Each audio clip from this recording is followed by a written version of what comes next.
just want you to follow along. You can fill in the blanks and then always email me with any questions that you might have. In the lecture, you might hear weird dog noises, you might hear weird cat noises. That's just how it's going to be with my animals at home. So today we're going to talk about farm animals in particular, and we'll focus mainly on horses, cows, and sheep. So we have a little bit of a difference between ruminants and horses. So ruminants include cows and sheep and goats, and hindgut fermenters are horses. They're both herbivores, meaning that they only eat plant material. And in fact, these guys, both ruminants and hindgut fermenters, they acquire so much more nutrients from plant materials than dogs and cats. They're able to readily break down that insoluble fiber that for omnivores and carnivores is impossible to break down. So hindgut fermenters, most of the breakdown and nutrient absorption takes place in the cecum, and they ferment pre-digested materials. So that means that the insoluble fiber in the foodstuffs makes its way through their digestive tract. It gets digested in the stomach through chemical and mechanical digestion, and then it gets further broken down, which is really, really important, through fermentation in their cecum. So it gets digested first and then fermented in their cecum. Ruminants, on the other hand, most of the breakdown takes place in the stomach chambers. And in the stomach chambers in particular, the rumen, that is where fermentation takes place. So their fermentation takes place in the rumen first, and then it carries on through the other chambers of the stomach and ends up in the abomasum, where it undergoes chemical digestion. So herbivores ferment pre-digested material, whereas ruminants digest pre-fermented material. So water is key for ruminants and hindgut fermenters. It's key for all animals, as we've learned, but it may be surprising exactly how much water these animals require. So I'm just going to skip over to this link that I've made available to you on the PowerPoint. So let's read it. Water. Water requirements depend largely on environmental conditions, amount of work or physical activity being performed, type and amount of feed, and physiological status of the horse. Now, this also goes hand in hand with ruminants as well as horses. The minimal maintenance daily water requirement of a sedentary adult horse, so i.e. a horse that's inactive in a thermoregulated environment, so an environment that's not too cold, not too hot, is 5 liters of water per 100 kilograms of body weight a day. However, a 500 kilogram horse will usually drink 21 to 29 liters of water per day when fed a mixed hay and grain ration or pasture.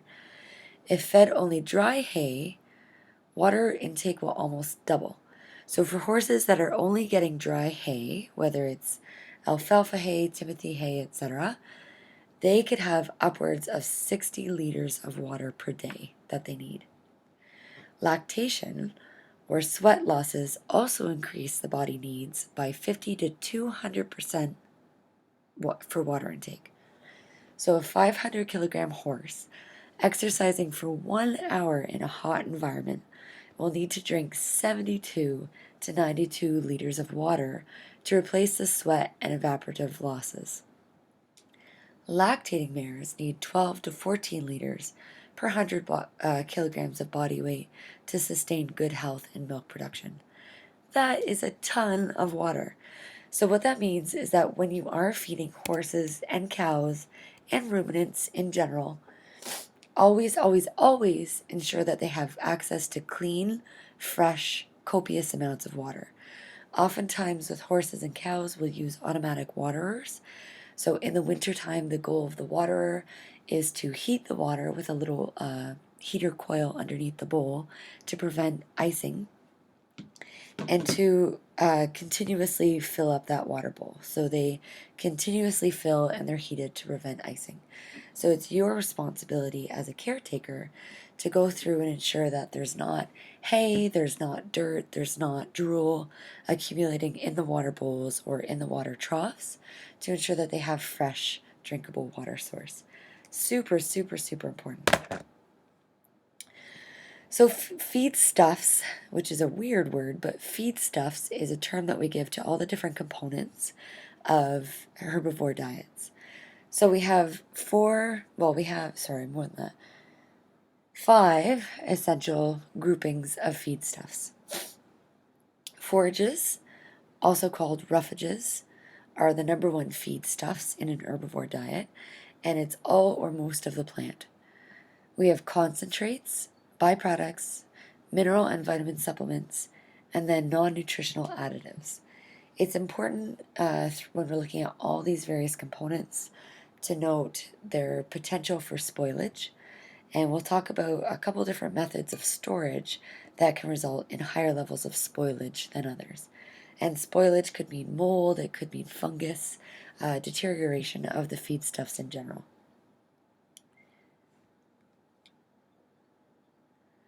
So forages. Forages are typically legumes or grass products. They're high in fiber, low in energy density, and high in bulk. So essentially, they're the insoluble fiber that dogs and cats can't digest. We'll talk a little bit about rotational grazing, ensiling, and hay. So forages fed to livestock belong to either the legume or grass plant families. They typically have, forages in general, typically have large amounts of fiber, low energy density, and high bulk, as mentioned above. Legumes that are commonly used for forage production include alfalfa, red and white clover, bird's foot, trefoil, and vetch. Grasses offer more variety for forage production and include various types of hays. Also included in the grasses, we have bluegrass, fescue, timothy, which timothy hay is quite common, and Sudan grass. Other grass forages that can be used for cereal grain production are oats, rye, wheat, corn, and sorghum. And of these, corn is the most important forage and cereal grain product grown for livestock. So then we get into rotational grazing. So rotational grazing is a more controlled method of grazing, and it's often being adopted for horses and for agricultural animals in general. In this method, animals are allowed to graze restricted areas of forage for limited periods of time, and then they're shifted into another area to graze that specific area. So this allows the grazing crop to regrow itself until the animals are returned for grazing. With a highly managed rotational grazing, the forage quality is very, very high, and it maintains a lower cost to the farmer. Ensiling is a word you might not have heard of, but it means it's a process by which harvested forage is chopped and then placed into a storage unit, i.e. a silo, which excludes oxygen. So those big silos that you see when you drive by farms, they have the oxygen removed from the grain or from the forage that's within them. As the forage ferments in the silo, lactic acid is produced, which essentially pickles the forage. So it creates a partially fermented state called silage.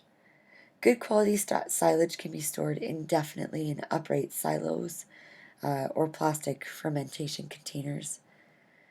And it's important, the key of a silo is the exclusion of oxygen. Now, that being said, we often use silage, silage material for ruminants. We often don't use it for horses because there always is the potential when a forage is left for so long in a container that there are minuscule amounts of spoilage. So this could mean small amounts of molds, of fungus, and other types of growth, which ruminants can ferment and get rid of quite easily. Horses are much more sensitive to this, so we typically don't use ensiling for horses. Hay, lastly, is forage that's cut and allowed to dry before being collected into bales for storage.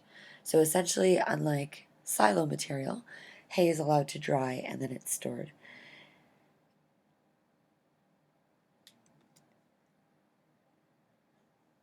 Concentrates.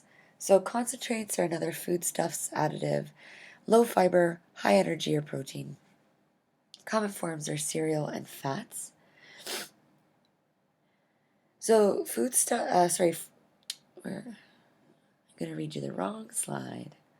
So concentrates are generally low in fiber, high in energy and protein, as noted above. Cereal grains such as barley, corn, millet, oats, rye, sorghum, and wheat are the seeds of many of the grass species that we talked about in regard to forages. Corn, again, is the most common grain fed to livestock and the standard with which others are compared. Cereal grains contain large amounts of energy in the form of starch and are added to diets to increase energy density. Other feed products used as energy concentrates include molasses, root crops like turnips, beets, and carrots, and potatoes, and fats and oils of plant products or animal origin contain 2.25 times the energy density of carbohydrates and are also used as energy concentrates.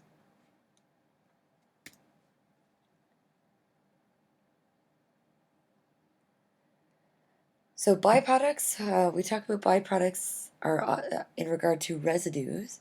So byproduct feeds are residues of the feed processing industry, and they span an array of feedstuffs. So examples of byproduct feeds include sugar, beet pulp, bakery waste, blood, bone meal, brewer's grain, tallow, and whey, so milk whey. Many byproduct feeds contain substantial amounts of fermentable fiber, energy, and protein. Minerals and vitamins. Minerals and vitamin supplements and are sources of individual or combination minerals with or without the vitamins. So fat-soluble vitamins are supplemented primarily in the form of premixed diets, and they're typically given to ruminants in particular. Going back. The reason that they're typically given to ruminants is because fat-soluble vitamins have a higher likelihood of spoilage, kind of like the silo type material. So they have a higher likelihood of growing molds, fungus, etc. And again, ruminants can digest that. They typically can bypass that, ferment it, whereas horses are much more sensitive. Certain water-soluble vitamins may be supplemented in swine and horse diets, and they're not typically given to ruminant diets. And the way that they're often provided to the animal is either in a premixed diet, so they might be sprayed onto the grain or onto the particular type of forage that the horse or cow is eating, and then given to the horse, or a common way for minerals and vitamins to be provided to horses, cows, and sheep is through a salt lick or a mineral lick. And then they're drawn to the salt and they continuously lick to acquire the minerals and vitamins that they need. So then we have non-nutritive, say that 10 times fast, feed additives. So these can include buffers, hormones, binders, and medications. Typical feed medications can include antibiotics, antifungals, anthelmintics, antiparasitics, and other medications that are common.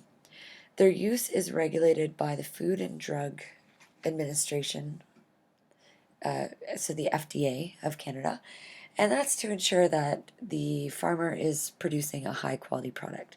So the risk with any medication being added to the food is the likelihood that it will stay in the meat product if it's being sold for meat or being passed on into the milk product. And also we have to consider things if it is a racing horse, so a horse that's being used for racing or for competition.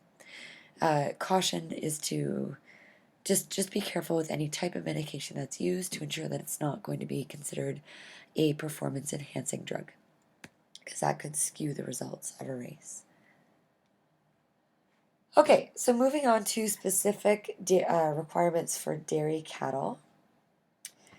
Dairy cattle are typically segregated and housed by their production stages, and they're fed according to specific nutrition requirements. So within those stages are milk-fed calves, growing replacement heifers, so heifers that aren't quite adult yet, but they will be, so they're being tuned up to be the milking cows, non-lactating pregnant cows, and lactation groups. Lactation groups are usually based on the level of milk production specific to them as well. And then in large dairies, so really large dairy farms, the most common type of feed delivery is by total mixed rations. And in this system, all individual feed ingredients are mechanically mixed into a feed wagon and presented in a single mixture to the cows. So the goal of that is to allow the cows not to be picky, because sometimes they like certain components of the food more than others, but to allow a premix to be delivered at the same time to be cost efficient and provide the cows sorting through the type of material that they want to eat. And it ends up being a nice, rounded, well-maintained diet. Really important too with dairy production as well as beef production cattle, but dairy production is to always be looking at the body condition score, because a lot of the food in general is based on body condition scoring of the animal. And dairy cattle and beef cattle do have different body condition scoring charts, which I didn't post for you. Perhaps I'll find them and repost them. But we always want to make sure that we're following the body condition score, because if a lactating female is showing signs that she's becoming emaciated or thin, then she might need to have, rather than the premixed ration food, she might need to have additives supplemented into her diet. So body condition scoring, same with dogs and cats, it's either a 1 to 5 or a 1 to 9 scale. Very, very important that when you are body condition scoring an animal, you write your score out of the total. So if it's a score of 1, you need to ensure that you're writing it out of 5 or out of 9. Otherwise, if you're giving an animal a score of 3, which is ideal on the 1 to 5 scale, so 1 to 5 scale, 3 is ideal. If we are giving it a 3 out of 9, that means that it's thin. So it gives a comparison compared to the overall outcomes of the particular scale that's being used. So beef cattle, there's different methods of feeding them. We have cow-calf operations, and then cattle or feedlot operations. And the ultimate goal with feeding livestock in general is to produce a high quality product. So in this case, it would be a high quality meat. In dairy, it would be high quality milk with low costs. Cost is key. And food cost equates to 60% of the overall operational costs of dairy and of beef cattle production. So forage is considered the largest part of the diet for calf-cow operations, and they typically allow the calves and cows to graze open pastures with protein, fat, and vitamin supplements being provided to the diet.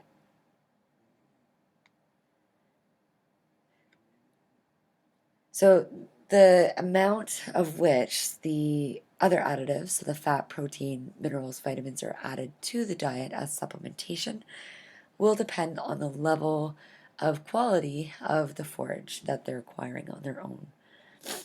For cattle or feedlot cattle, it's all about the desired level of growth from weaning to slaughter. So there's specific mechanisms in place that dictate how much calves should grow within a certain period of time. And then once they're weaned, it's getting the optimal amount of growth for the lowest cost. So ensuring that that beef is growing quite significantly without significant cost to the farmer. Calves are typically placed on a low-cost pasture and supplementation feeding program to gain weight at a moderate rate. And then feedlot goal, so once they're shifted from weaning into the feedlot. The goal is to maximize the rate of growth and to feed for the lowest cost. So when weanlings come, so little calves who have just been weaned, the percentage of forage is slowly reduced and concentrates are increased. Byproducts for feedlot cows are usually heavily utilized, so they start adding in those byproducts that we talked about earlier in order to maximize cost effectiveness and desired growth. So again, cattle that's being raised for beef, really, really important to get maximum growth for lowest level of cost. And just the main difference between lactating and dairy cows is that often byproducts are used fairly heavily in feedlot cows. When we're talking about calves in general for both beef cattle and dairy cattle, colostrum is extremely important for the newborn calf.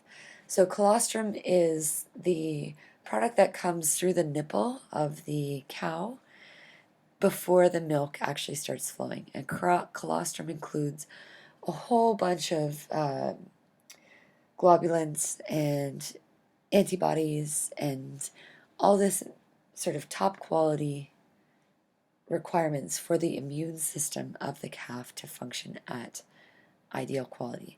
So colostrum is a fluid. It's clear or slightly yellow, and it comes within the first 24 hours from the cow. And the first 24 hours of colostrum intake is key in order to raise a healthy calf to cow. The suckling reflex of a calf is a really good indicator of calf health. Dairy calves are often limited in the amount of milk that they're provided from their mums. Typically, dairy cows are only allowed 10% of milk intake before they're taken away from their mum, and that's to help decrease the amount of time that they're actually feeding from their mum, so that they can be weaned and the milk can be taken to produce dairy. So I hope that makes sense. So colostrum are the immunoglobulins and antibodies that are passed on from mum within the first 24 hours, so from the cattle within the first 24 hours to the calf, and really, really, really important for them to get that colostrum. The suckling reflex is key, so as soon as a calf, and this goes for horses as well, but as soon as the calf is born, we want to make sure that the calf is suckling and actually getting colostrum while they're suckling. And that's a key indicator, because if a calf is hypoglycemic, if they're having gastrointestinal issues, if they're sick, then often they won't suckle. So the suckling reflex is really important in determining the health of the calf right away. And then just to further reiterate my point, calves and in general, if a calf is allowed to suckle on their own, then they will typically take on 20 to 30% of their body weight in milk. So they will feed a lot when they're on their own nursing from mum. However, dairy cows are different. The farmers reduce the amount that they allow them to feed, and they only allow them to feed 10% of their body weight. And the goal of that is to be able to keep the cow nursing, so keep the cow producing milk, but more so that they can take that milk and sell it rather than provide it to the little calves.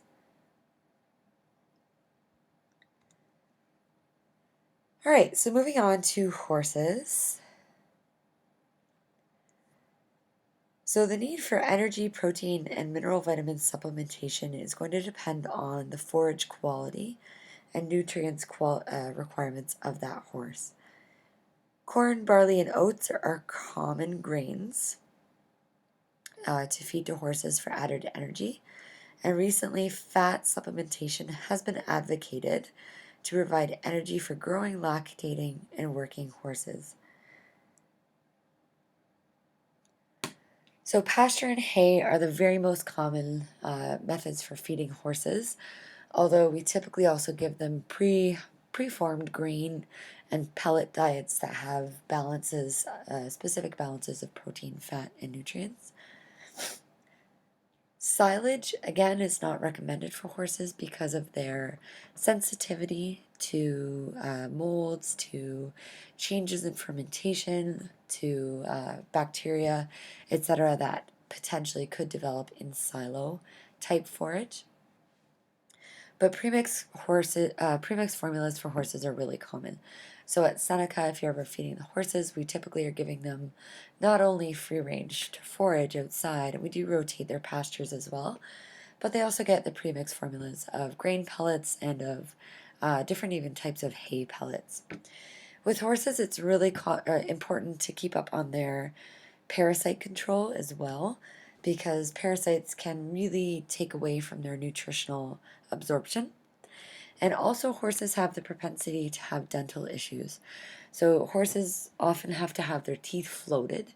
So, that means that their teeth, the molars at the back of their mouth, often grow abnormally. And there's certain reasons that this might happen, more likely in certain horses than others.